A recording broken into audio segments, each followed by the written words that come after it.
Namaste. Welcome to today's program. Greetings to all the health seekers and Gandhi philosophy enthusiasts from all over the world. So this is the 15th webinar of the 48 webinar webathon series. So we started this program on 2nd October on the day of Gandhi Jayanti, and this will be culminating on 18th November on the day of Naturopathy Day. So to know about Gandhian perspectives on the determinants of public health, we have eminent personalities from all over the world to speak on different topics, which will enlighten you in different dimensions. Also, along with this, we do have bhajans every day. We do have Gandhi stories, Gandhi Kada every day. And there will be a short talk on vitality, which will open your visions into different dimensions of vitality. So let me remind you that this is a totally interactive session. So I request you to post your comments or queries in the comment box so that you can get your doubts cleared in the session itself. So let us start today's program with bhajan. Today's bhajan is given by Anjali Jadia from the Bureau of Outreach and Communication, New Delhi. So a prayer without heart is a waste of time. So let us open our heart to today's bhajan.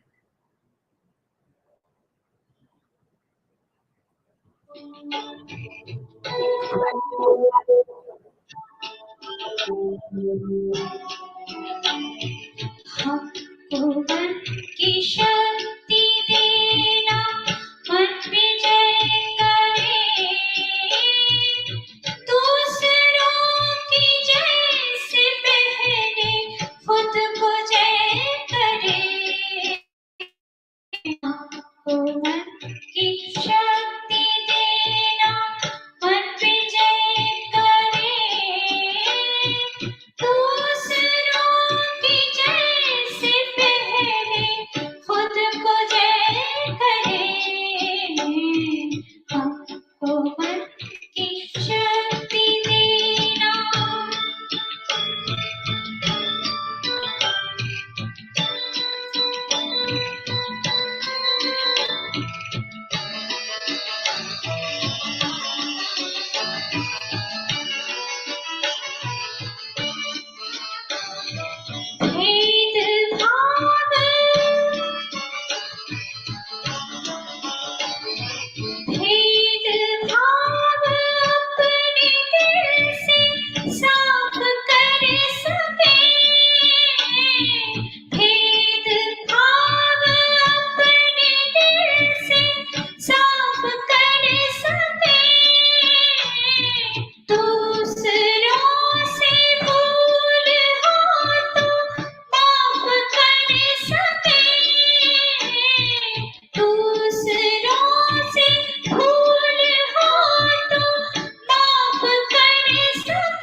सच कदम भरे झूठ से बचे रहे सच कदम भरे दूसरों की जैसे पहले खुद को जय करे हमको मन की शक्ति देना मन विजय करे दूसरों की जैसे पहले खुद को जय करे हमको मन की शक्ति देना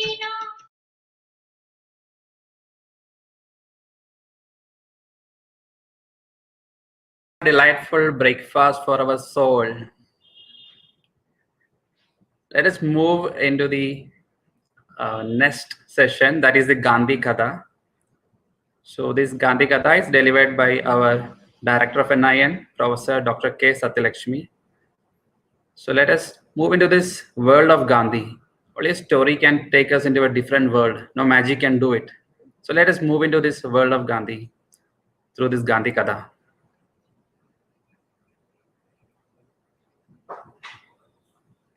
Namaste, friends. Today I brought an interesting that Mahatma Gandhi had with his physician. This is written in Louis Fisher's Mahatma Gandhi, His Life and Times, written in 1953. So, in this book, he elaborates Mahatma Gandhi's commitment to nature cure and how he resisted taking penicillin injection. So, when Mahatma Gandhi was resisting taking penicillin injection, the physician said, "You will recover in 3 days if you take this injection. Otherwise, it will take 3 weeks." Gandhiji said, "All right, I am in no hurry." The doctor said, "But you may infect others." Gandhiji said, "Okay, in that case, you give them penicillin." So that is how Gandhiji resisted taking penicillin injection and continued with his own nature cure treatments. Then one day the physician was talking to Gandhi in a lighter vein. He said, "If all sick people simply went to bed, they would get well." Gandhiji cautioned the doctor, saying that, "Please don't say this aloud. You will lose all your patients." So, that is the way Mahatma Gandhi learned the nature's way of getting cured all by itself. Thank you for your time. Thank you so much, madam, for this beautiful story. As every day, we do have a talk on vitality. So let us today listen to this enlightening short talk on vitality given by Dr. Jyoti.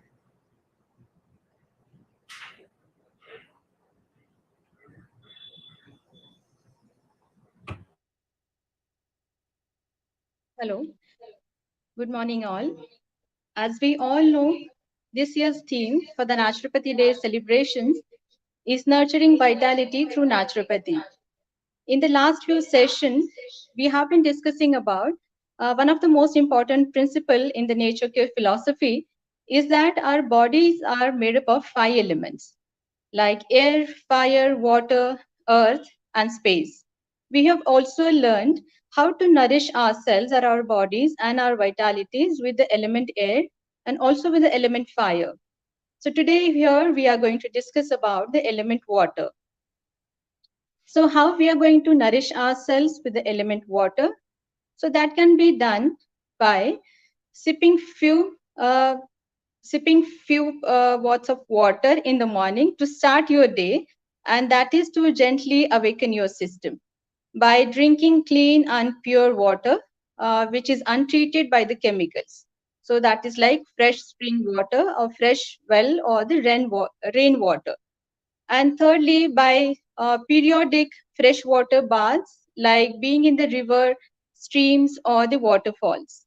Or it can also be done by engaging yourself in some of the rejuvenating hydrotherapy baths, like hip bath or immersion baths, and so on.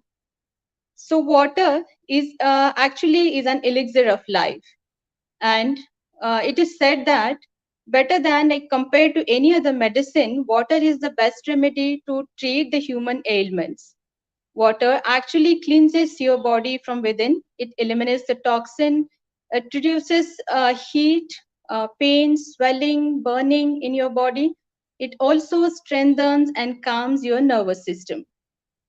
So what type of water do we drink? Do you drink a fresh spring water or rain water or the fresh water from the well? Or do you drink water which is basically treated with the chemicals like the tap water? Or do you drink bottled water like RO water? Or do you actually drink a very polluted water? Answer to these questions will help you to assess the quality of water that you are drinking and thereby its impact on your vitality. Water not only affects your body, but also it affects your mind. So that could be positively or negatively. Its calming, stilling, distressing properties bring a sense of tranquility to human beings. Being in the water gives you a sense of well being and also helps to reduce your stress. Good and the pure, clean water will definitely impact your vitality positively. On the other way, the chlorination of water, impurities of water by the heavy metals will cause toxicity in the human body. So we all should strive to keep and to maintain the purity of our bodies by keeping it clean from within with this element water. And this will definitely help our vitality and our health to function at the optimum levels. So here we finish the discussion with the element water. And in tomorrow's session, we are going to discuss about the element earth. So stay tuned with us. Thank you.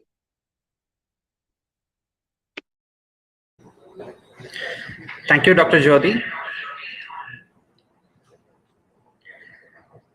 Next, I would like to tell you in detail about our department, one of the department in our institute. It is called Department of Mind Body Medicine.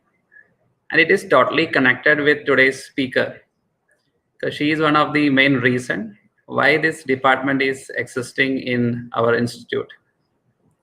So 3 years back, Dr. Preeti Kohli, she came for giving a lecture on past life regression therapy in our institute. And I was lucky enough to volunteer for the demonstration. And my life took a U-turn from there. I could get into a lot of healing through the process. I did a lot of workshop with her, and she is a personal mentor also for our department. She was kind enough to guide us into this light of this new therapy of mind-body medicine, where we use a lot of tools to remove the negativity from the mind. That is the negative thoughts, negative emotion, and the negative belief. And by doing that, healing will flow naturally, and we will regain the natural state, that is health. So let me tell you a bit about our speaker. So Dr. Preeti is a consulting homeopath. She is working since 20 years in this field, and since past 11 years, she is working as a transformational coach. So she's currently serves as a director and a founding member of the AHA movement. Through her work, she has touched thousands of lives, and one of that life is mine, who completely transformed my life. And she have completed almost 190 workshops, healing workshops in various alternative healing therapies.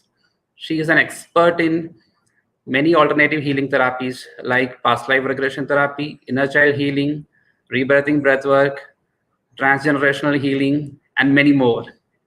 So she also volunteers to teach meditation for children at schools through Soul Science Foundation. Let me welcome you, ma'am, to this today's session so that you can enlighten more souls. You can help a lot of people. Please, you may take over.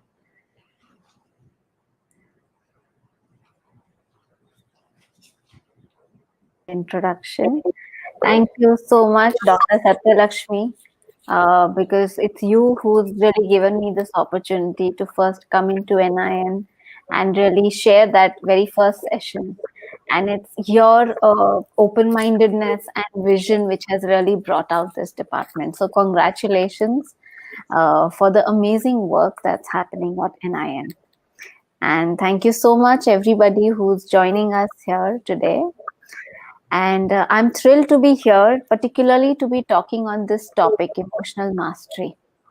So friends, what I'd like to do is I'd like to share initially about my journey and how really I started doing any of this. I'm a homeopathic physician originally, and treating so many people with the various illnesses. And I'm sure that you're aware stress was connected with the physical ailment that the person was developing. It's almost like the body was really speaking some symptoms that their mind was really not seeing. So we could see it, but somewhere the patient was still not seeing it. And that started leading me. I was myself into meditation for quite some time.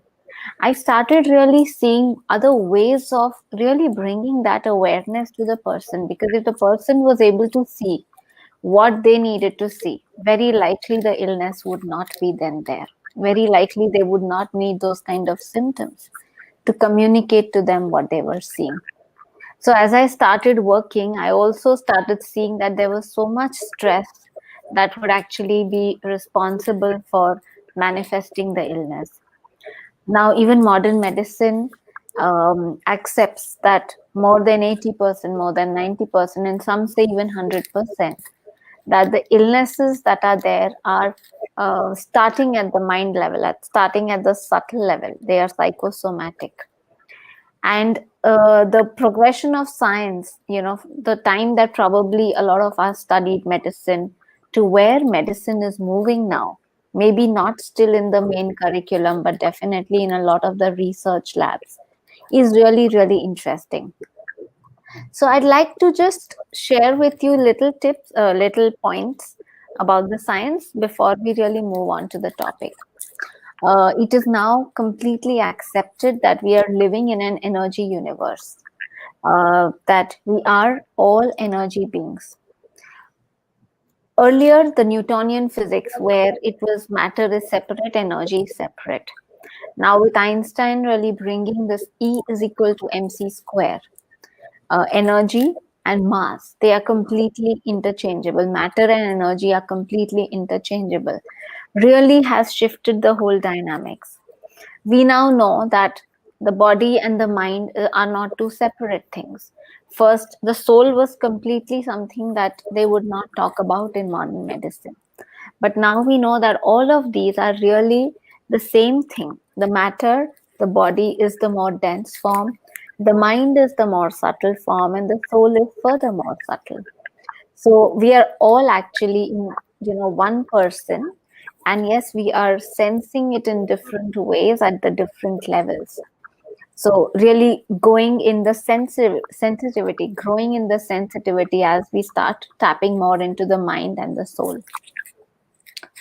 So the also what has happened is that when all these the quantum studies have happened, quantum physics, quantum mechanics, and even at the biology level, Dr. Bruce Lipton, who's written the book of Biology of Belief, if you haven't read it, I would highly, highly recommend you to read it. All these fields of science have really come together. What we also realized is that whatever our thinking, whatever our energy is, our state of being is, that is really big way responsible in creating what is being created in our lives. So not only in the form of health, but the reality around us. So we are all really co-creators of our reality. I am just kind of stating some of these things because these are huge subjects in themselves, but just kind of bringing the essence of this science to you so that we can really deep dive into today's topic, which is the emotions. So friends, as I started working, and I used to typically, for homeopathy, people would bring children because yes, children have been given antibiotics. So then you see the side effect. Dr. Satyalakshmi was sharing the story of penicillin, right? Where Mahatma Gandhi didn't want to take that. Now, parents usually start first bringing their children to homeopaths because they realize that antibiotics have so much side effects. Now they no longer want to give the child that antibiotic. And that's how slowly the family starts to come to us. Now, observing the family dynamics, I started observing what were the kind of stressful things that were happening. Uh, During Gandhiji's time, when we hear about a lot of the struggles, we hear that the struggle was there, in the country, at the country level. But now a lot of the stress is there right in the family. with all the best intentions of creating harmonious relationships when people get married.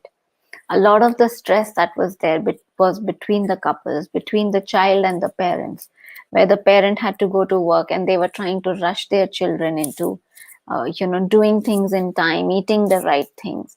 A lot of stress was just right there in everyday day-to-day situations. So what has really happened with us? Where has this stress started, and what has really happened at the level of emotions is what I want to first bring your awareness into, as I started seeing it and then researching and reading further on it. So as we all know that as children, where we are in the womb, we are absorbing everything from the mother. The mother, who we kind of know that it's so important for the mother to be happy so that the child really grows well. The child is just like a sponge inside the mother's womb. The child understands and absorbs everything. Now, how is this understanding? It's not like we will consciously remember everything. It's not like the child can think, but the child is absorbing the energy. When we see in terms of the brainwave patterns, the child is really in a delta state at that point in time, that state which we typically touch during very deep sleep, in the state of sleep when we don't have any dreams. So that is the state that the child is in, and this state is completely defenseless. The child is absorbing everything, and this energy that is being absorbed, so when the child also then is born, the child senses this is the energy.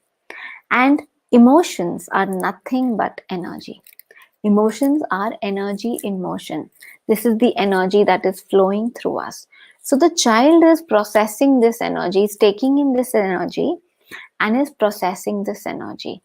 And as the child starts to grow up, starts to become a toddler, is already an infant feeling things. Toddler, they start kind of now recognizing that, oh, I can walk away from the mother. Now, they are still actually feeling things. They are still not able to think.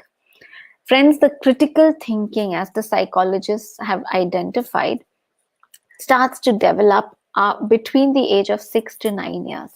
So till that time, the child is really feeling, and whatever they're feeling, they're acting on that. So the emotions form the basic blueprint. The thinking, the acting, and the decision making are going to develop later.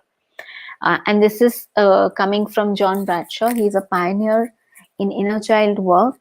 He's a psychologist who's done extensive work with people who have a lot of inner child wounds. So what they realize is that right from the beginning, the child is actually feeling things, right? Now the child has two gods in his life, right? They don't know any god. For the child, the god is the parents. They are the caretakers. So the child is actually looking at them for all their needs to be fulfilled. This child who is born is completely vulnerable, needs to be taken care of by the parents or the caretakers. And they're completely dependent on for all their needs on the parents and on the caretakers. Not only are the needs physical, not only is it physical, food, nurturance, okay, bathing, cleaning, but a lot of this need is of love and of acceptance, of validation.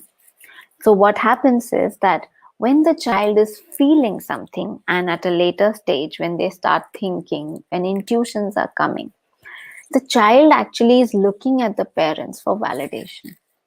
If the parent, in their gestures, maybe with their eyes, with their words, they are okay, they are validating their emotions, that they're feeling that it's okay for the child to be feeling what they're feeling, the child feels validated. So it's this energy which is flowing, and when it's validated, it further helps them to develop, that they know that yes, they are doing fine, right? And it is helping in their development. However, when I started noticing, I realized that a lot of the times this is a very simple need which was not being met. For the simplest reason, because this has been there in our society. Let me tell you what is it that I commonly saw. So every parent actually wants their child to be happy, right? What they want is good. What they really love the child. So they don't want the child to be sad. Now, if the child has something that child wanted, and if that need was not met with, if the child is angry or sad, the parent feels, why are you sitting like that angry? What's the point in being angry? You have so many things. Look at other children. This is a very simple example that I'm sure all of us have heard, that you have much more than so many other people. There is no reason for you to be sad. There is no reason for you to be upset.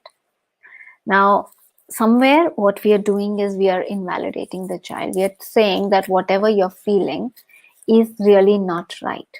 Okay, let us understand really what happens. We are focused on the behavior of the child.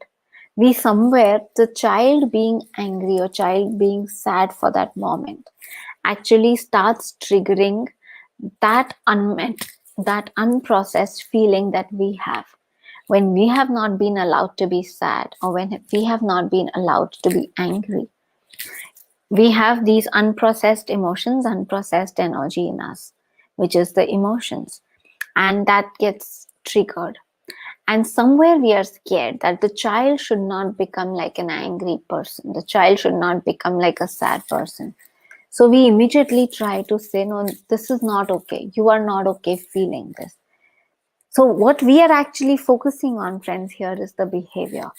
Whereas if you see the layers that are there, the feeling is a deeper layer, and the deeper layer further is the need. Every child has needs. When our needs are met, we are automatically going to feel good.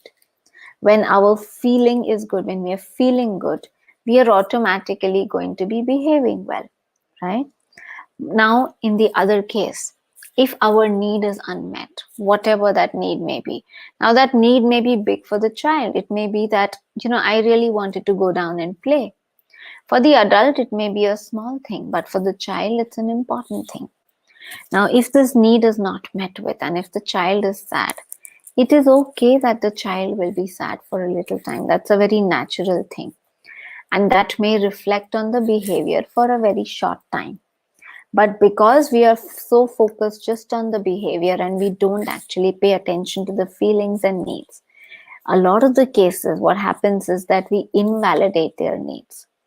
Now, this energy is going to be repressed somewhere, because the child cannot think right now. The child is already feeling it. But when the parent is not happy with what they are feeling, this starts to set a confusion in the child. The child is feeling a particular way, and the child knows that this feeling is not right. Now they have to mask it, because my gods are my parents. They have to be happy with me. They have to feel okay. If they are not feeling okay with me, there's something wrong with me. So somewhere the energy starts getting confused and split here, and this energy starts to get repressed. So this is really what starts to happen very early in our childhood, my dear friends. That, it's a very simple thing. When our needs are met, we are going to have pleasant feelings. We are going to be happy. We are going to be, very playful. It's just very natural that all of this is there. But when our needs are not met with, all the unpleasant feelings, be it anger, be it jealousy, be it sadness, all of that will be there. And these feelings, friends, this is emotion, this is energy. The feelings or emotions, we use it interchangeably. They are really transitory. The emotions, the energy just flows, right? So if we actually let the child be for a little time, the energy will shift by itself. The child will get okay in 5 minutes, 10 minutes, maximum in half an hour. But it's important that we are okay and we let the child process that. Now, typically, the examples that I gave, that in so many households, we are not allowing the child to be, natural. If the child is unhappy, angry, we don't give them that space. We are too much in a hurry for them to become happy, right? What happens is that this confusion that I spoke about, because of that, this emotional brain, when I say emotional brain, typically it's the mammalian part of the brain. So we have the brain stem, which is the reptilian brain. the mammalian brain, and then the thinking brain. The thinking brain early in childhood is still developing, it's not developed, whereas the emotional brain or the mammalian brain, which helps us to bond, which is developed. Now, this energy which is unprocessed starts getting blocked there, it starts getting clouded. And we stop actually connecting to our emotions, because somewhere the idea that we're getting from the parents is that, no, I'm not supposed to feel these emotions are not okay. And now so much of the influence of the West is there. In West, it used to be like a rule, you sit on the dinner table, but you don't talk emotions. You talk all the intellectual stuff, but you're not okay to talk emotions. In India also, we used to say men can't cry, right? If they are crying, we would say, are you a girl? Right? So somewhere saying that indirectly, that emotions is a sign of weakness. Yeah, it's something. When we said a girl, it's almost like men are supposed to be strong and women are weak. So there's a lot of unconscious messaging that would go there. So we basically discourage them from feeling emotions. We say as if emotions are a sign of weakness, as if we were feeling them, that was not something that was okay.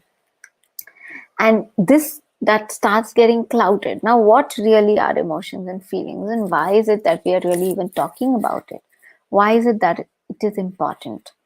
Now, this is the very first thing that has been given to us. This is our GPS system.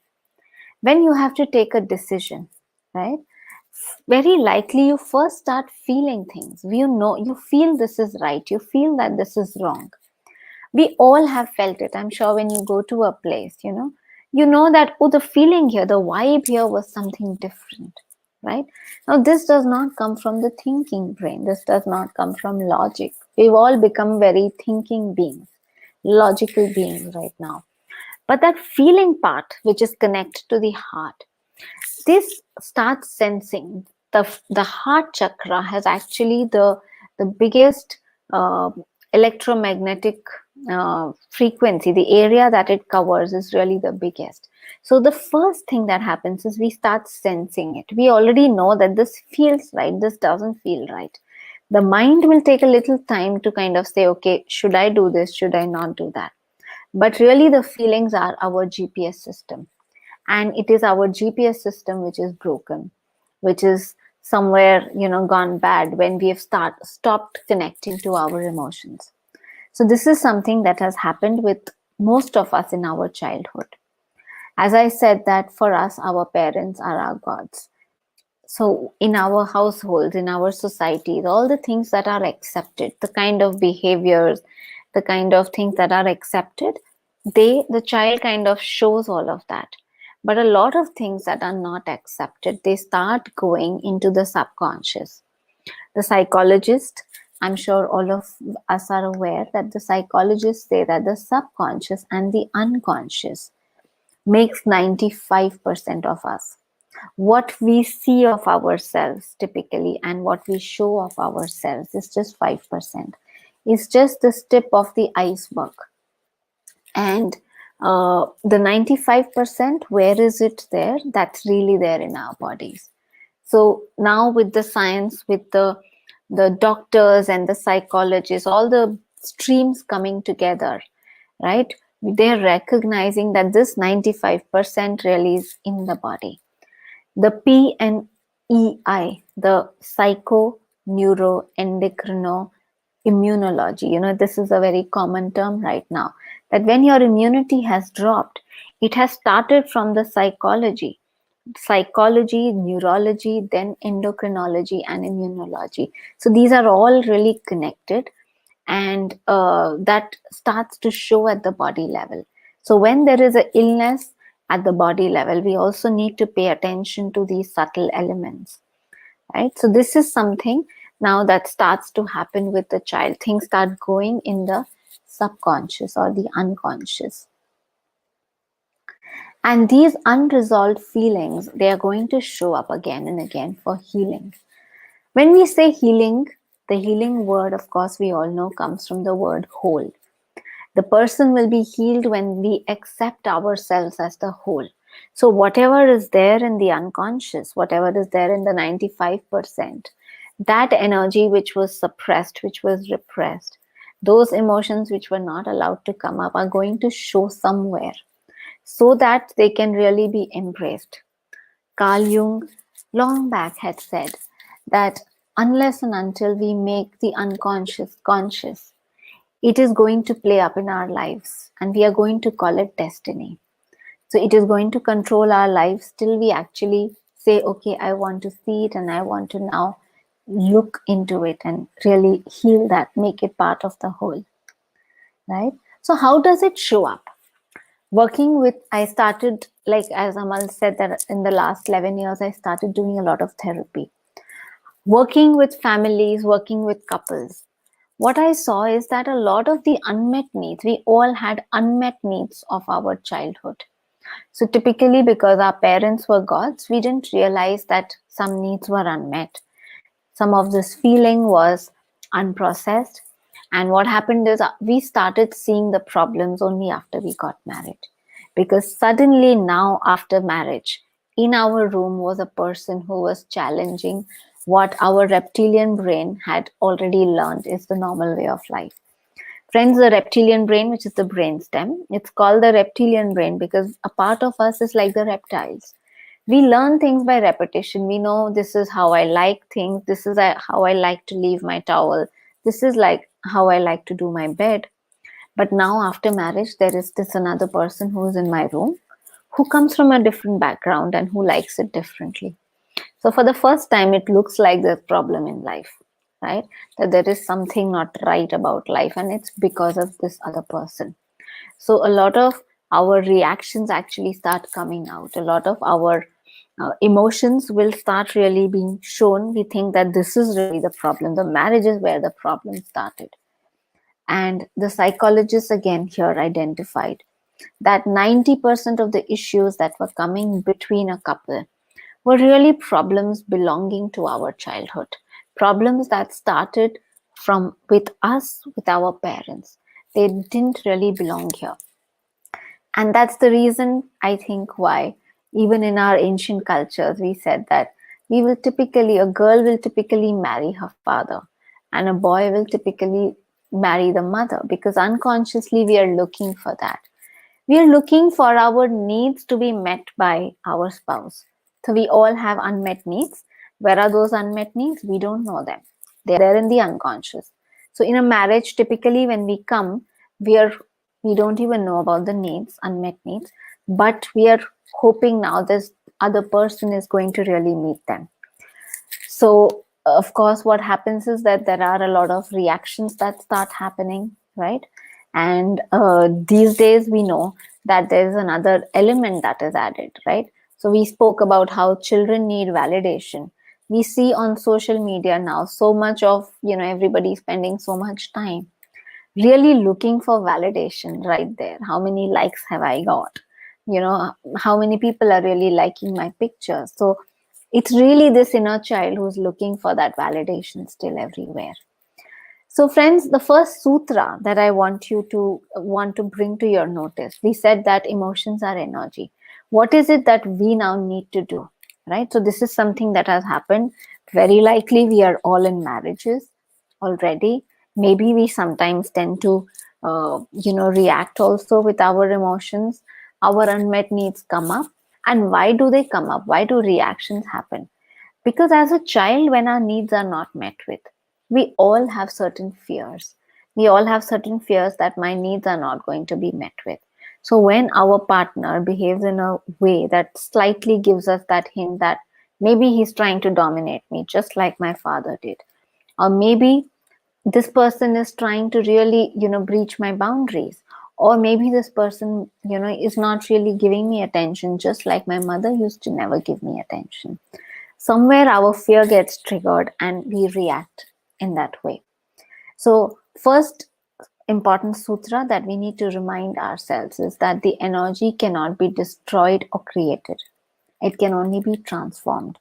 Now, when these emotions are energy that's there within us, which probably has not been validated, acknowledged, and it has been suppressed, repressed, What we need to do is we need to pay attention to it.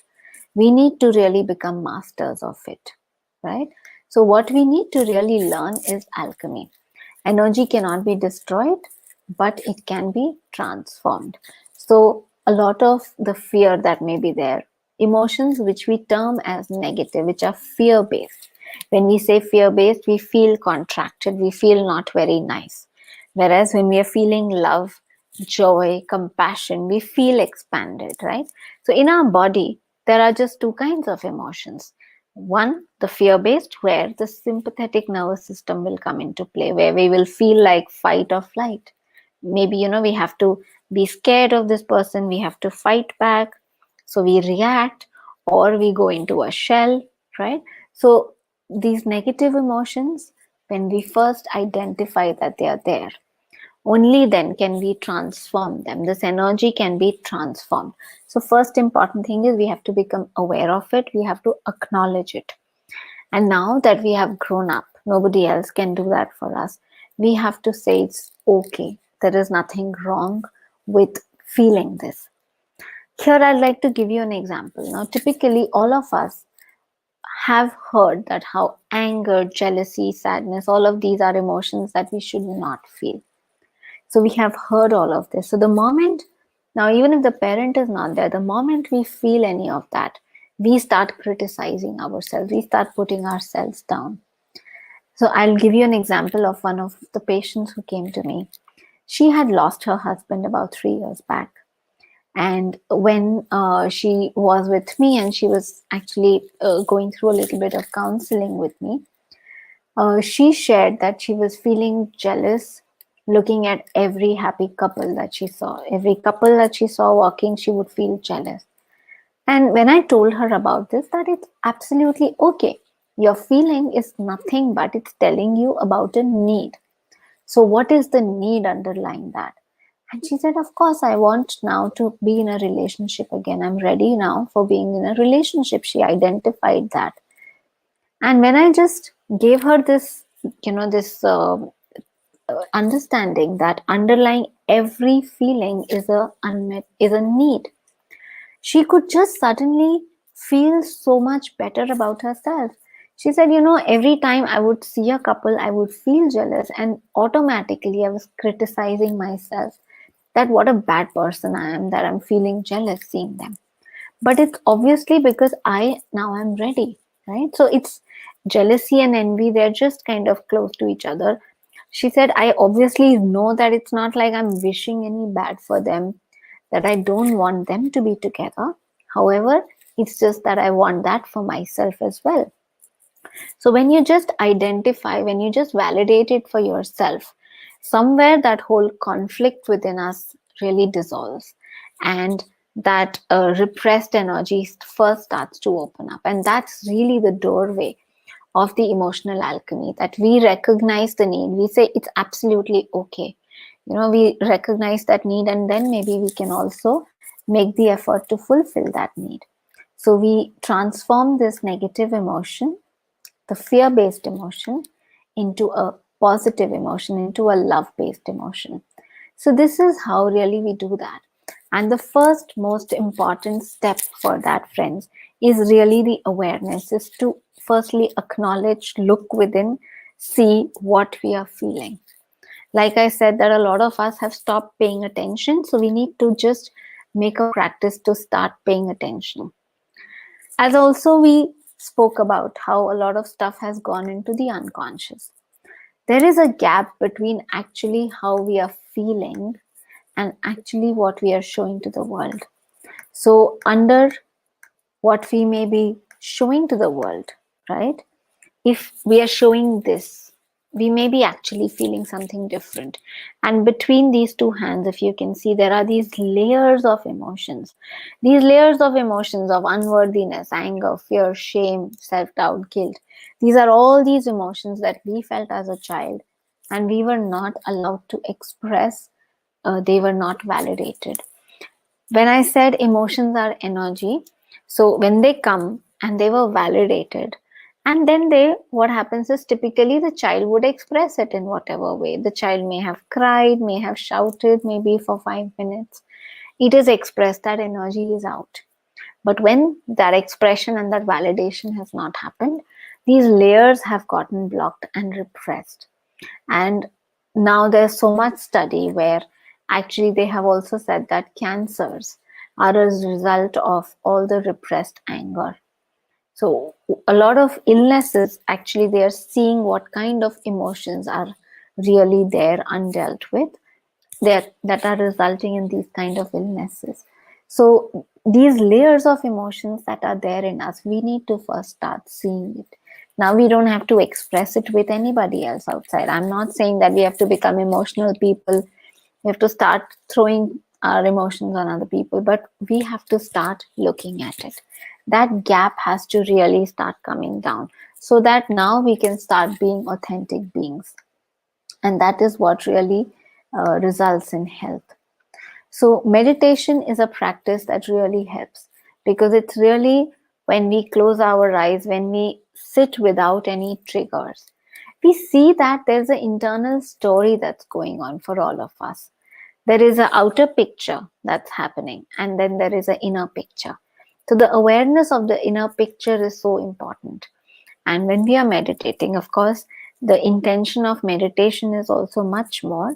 But when we start spending time with ourselves, that's when we actually start seeing that so much is going on within us now, even without the trigger.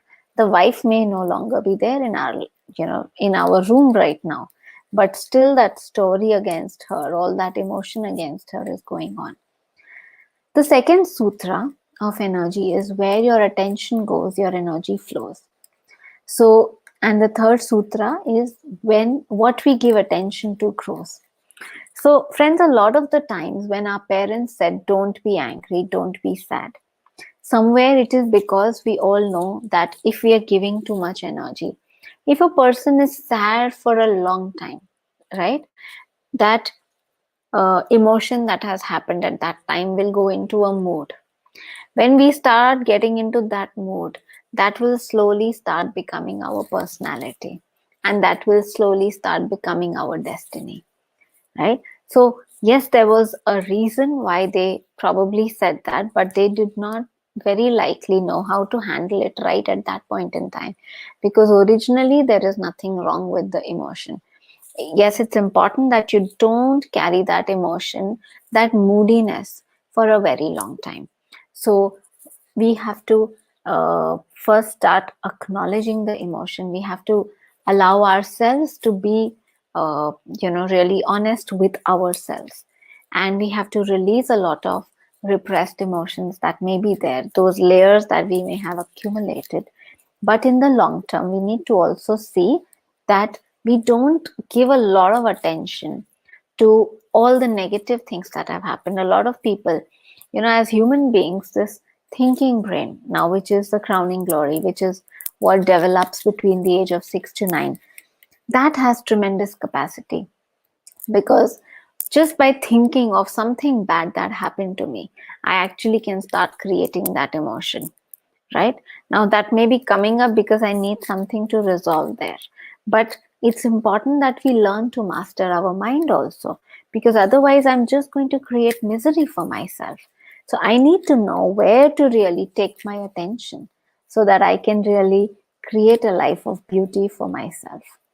So we have to know also these sutras, what we give attention to will grow.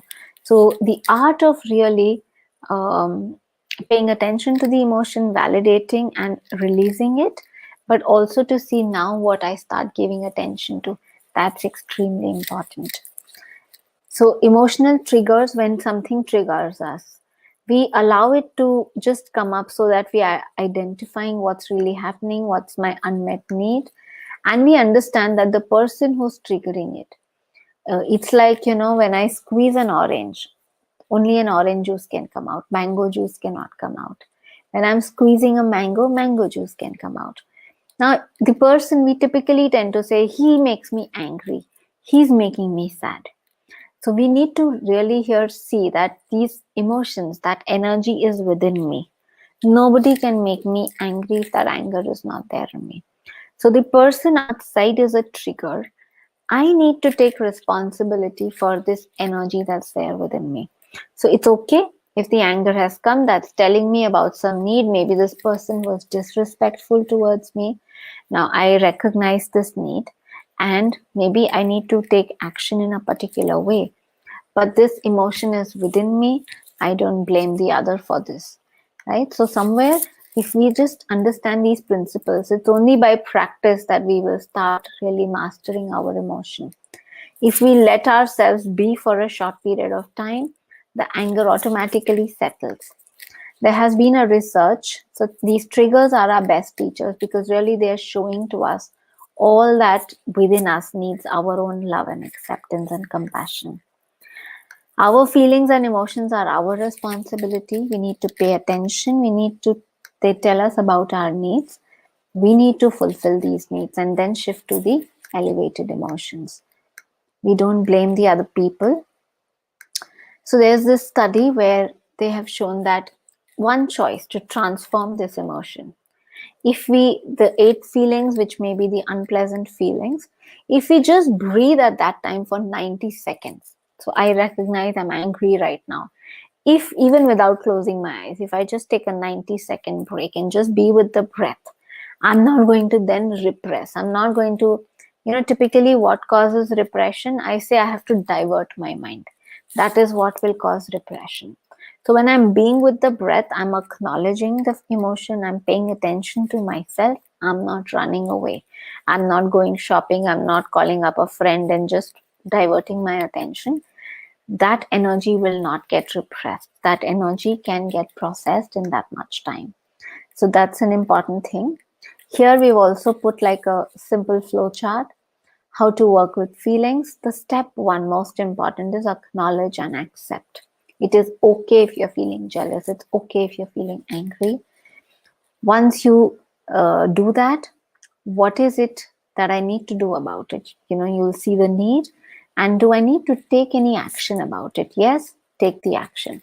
But when you recognize there is no other action to be taken, we need to let go of that emotion. And we can use different ways, bringing yourself to 5 senses, to the breath, to meditate, to just go for a walk so that you can change your energy. These are some simple tools that you could use. And meditation definitely helps. Friends, because we already have finished the time, what I could do is journaling is something that helps, friends. If you can start paying attention and writing whatever that you're seeing. On our page, social media pages, friends, we have put a lot of recorded meditations. There is simple Anapanasati. That's a very simple way of meditating. Transforming emotions is also a recorded meditation that I have put. A number of other meditations. There's a meditation for kids as well. So do feel free to follow us and look at the meditations, use the meditations whenever you need to. So thank you so much, my dear friends. Thank you. Thank you, ma'am. Before moving into the Q&A, we will just have a short session from Dr. Jyoti. Yes.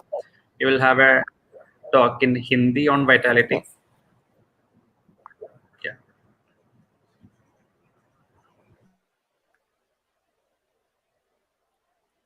नमस्ते। जैसे कि आप सभी जानते हैं, इस वर्ष प्राकृतिक चिकित्सा दिवस समारोह की संकल्पना प्राकृतिक चिकित्सा से जीवन शक्ति का या जीवन ऊर्जा का संवर्धन करना या पोषण करना यह है। हमारे पिछले कुछ सत्रों में हमने प्राकृतिक चिकित्सा के एक मूलभूत सिद्धांत, जिसे हम पंचमहाभौतिक सिद्धांत ऐसे कहते हैं, जिसके अनुसार हमारा शरीर पंचमहाभूतों से बना हुआ है। और हमारे लास्ट सत्र में हमने यह भी सीखा कि इन पंचमहाभूतों से हमारे शरीर का पोषण होता है, और हमने वायु तत्व और अग्नि तत्व के बारे में चर्चा की। अगला है जल तत्व। तो हम जल तत्व से अपने शरीर का पोषण कैसे करें? एक तो आपके दिन की शुरुआत कुछ घूंट पानी पीकर करें, जो आपके शरीर को हल्के से जगा देता है। दूसरा है बहुत ही स्वच्छ और जो है रसायन विरहित पानी पिए, और जिसकी वजह से आपकी जीवन ऊर्जा बहुत अच्छे से काम कर सके। तीसरा, समय-समय पर कुछ ताजगी देने वाले पानी से स्नान करें, जैसे कि नदियों में स्नान या झरनों में स्नान करना। और चौथा है, जल चिकित्सा के कुछ आरामदायक स्नान का आप अनुभव ले सकते हैं, जैसे कि कटी स्नान, मेरुदंड स्नान और इत्यादि। तो पानी जीवन का अमृत है और इसलिए ऐसे कहते हैं कि अन्य कई दवाओं की तुलना में हमारे शरीर की बीमारियों के लिए पानी सबसे बेहतर उपाय है। पानी आपके शरीर को अंदर से साफ करता है, शरीर के विषाक्त पदार्थों को निकाल देता है, आपके शरीर की गर्मी, जलन, सूजन इस सब को कम करता है और वैसे ही आपकी नर्वस सिस्टम को मजबूत कर उसको आराम देता है। पानी ना कि सिर्फ आपके शरीर पर आपके दिमाग पर भी अच्छा असर डालता है। उसके तनाव कम करने वाले गुण आपको इंसान को शांति प्रदान कर सकते हैं। ताजगी देने वाले पानी में रहने से आपके अंदर अंतर्गत स्वास्थ्य की भावना को बढ़ावा मिलता है।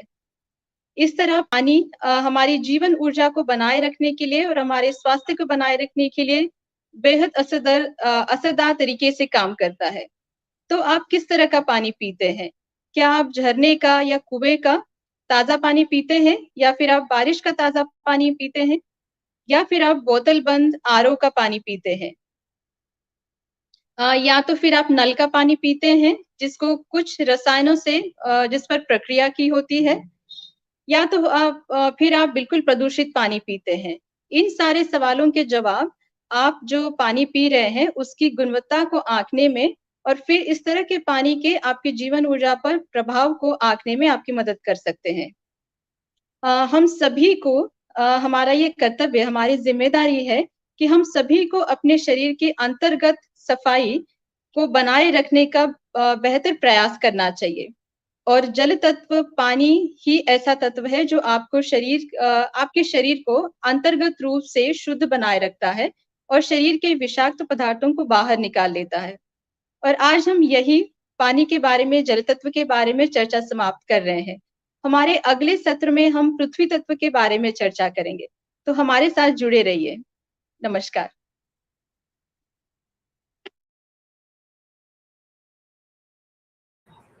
Yeah, thank you, Dr. Jyoti. Yeah, first question is, a friend of mine is struggling to let go. How to let go? Okay, I'm assuming let go of certain emotions. Yeah. Yeah. So I think it's important that we first see the need behind it, right? Once we see the need that is there behind it, and if it can be fulfilled, then you look at that. That is when the let go can happen. Sometimes the feelings are against somebody else. So it's anger against somebody. So we are blaming somebody else for something. So it's important to really work on the forgiveness. Like I mentioned that so many times situations that we have actually landed up into with our friends, with our colleagues, with our partners, the needs that are there, where, for example, we feel that, oh, this person was really, I used to give so much love, but this person was really not reciprocating that. So this is coming out of our own unmet needs of love. Somewhere we felt that because if I give love, I will then get love. So out of that wanting love, we keep trying to take care of people. And typically it will happen, that's the nature's way, that we will not receive that kind of love. And this is happening not to us. We feel like a victim, but a lot of the times this is happening for us because we need to see that we have these wounds from childhood and we only can actually reach our own unconscious and heal them.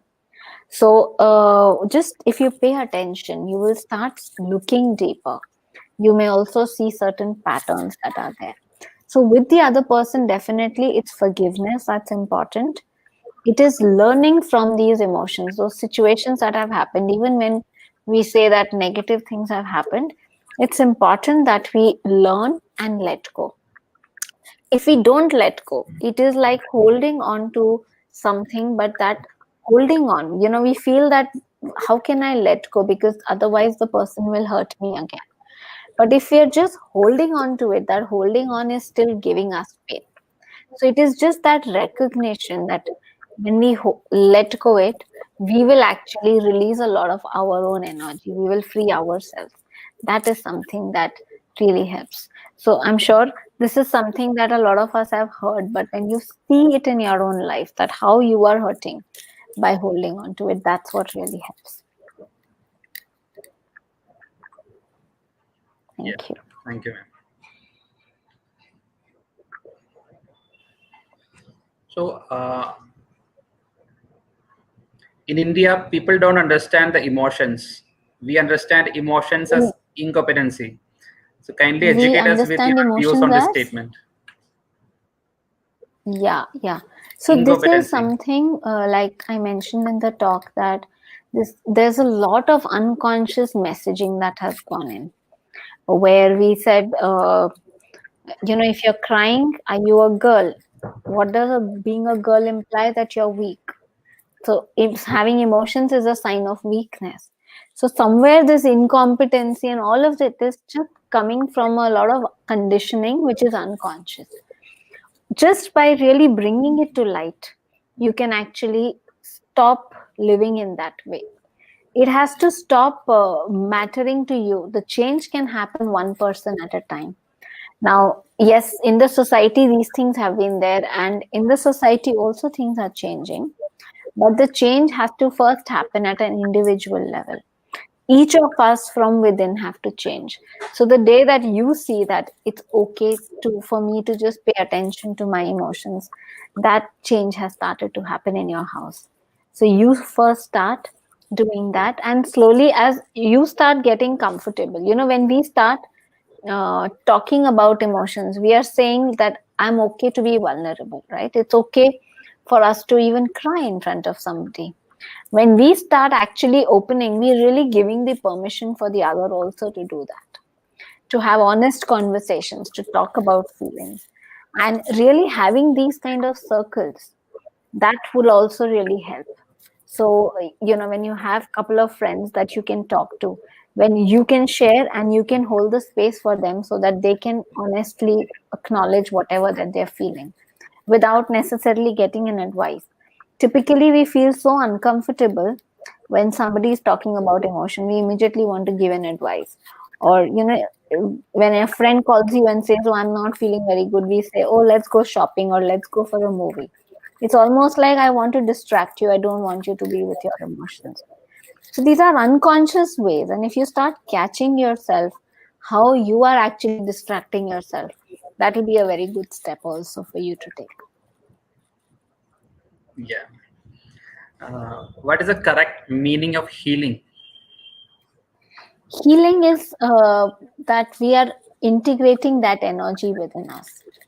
Like I said, that if we take it very simply, whenever there's pain, our breath stops. When we go to take an injection, we are just anticipating the pain. The doctor tells you, okay, breathe deeply. Why? Because we have held on that part tightly, the breathing has stopped. So the energy has stopped flowing. Now, whenever there is anything unpleasant, right? Now, if we were feeling sad and then the parent is not okay, it's almost like there is something that energy has stopped flowing. So there is an energy blockages that have formed there. We have this technique called as rebirthing breath work, where we just kind of breathing in a particular way and we release so much just with breathing a particular way. So when we say healing, what we're really doing is that energy that has been blocked away, again a part of our vitality is blocked away, we are really integrating that energy. So we are actually supposed to be a whole, right? We should not have been divided, that oh, this is allowed and this is not allowed, these parts of you are okay to show and these are not okay to show. If we see in nature, everything else is just so natural. The trees are as they are, the birds are as they are. It's with human beings that we need to actually move towards becoming the whole, that we are actually, the way that we are born, the conscious and the subconscious is separated. So we really become that integrated whole person, and that's really what healing is. So it's a complete journey. It's a journey that's an ongoing journey. The vitality keeps getting better as we are also taking the journey from this perspective, that we're really also integrating and accepting everything that's there in the unconscious. I think Gandhiji's one of quote also connect to this. Happiness is when what you think, what you say, and what you do is in harmony. Absolutely, Yeah. absolutely. Yeah. There is another question. How to control overthinking? Meditation is a very good way, because what we are doing when we are meditating is, see, otherwise our mind is, we are coming from monkeys, right? So our thinking mind is like a monkey mind. It jumps from the past to the future. That's its nature. But that's a tool that we have been given. Now, typically, when we are not meditating, this tool has become the master. So it's taking us wherever it wants to. Now, when we start meditating, we are telling the brain, the mind, that okay, you come and sit at one place, right? And so from so many things, we are making it come to one place, and then it starts to go into a no mind state, where we start connecting to the subtle part, the soul part, if you want to call it that, right? So somewhere this training, that we start bringing it to one thing, we're basically telling the tool, telling the servant that the master is here. Otherwise, the servant is thinking, I'm the master, I can take and go wherever that I want to go. So that training is what is important. So practicing meditation every day, and ideal time is the number of minutes your age. So if you're 50 years old, 50 minutes a day is something that is really advisable. Yeah, ma'am. So let's wind up today. Thank you Thank so you so much. much. Thank you so much, ma'am. Yeah. See you all Thank you, viewers. tomorrow. Yes. Thank you. Thank you.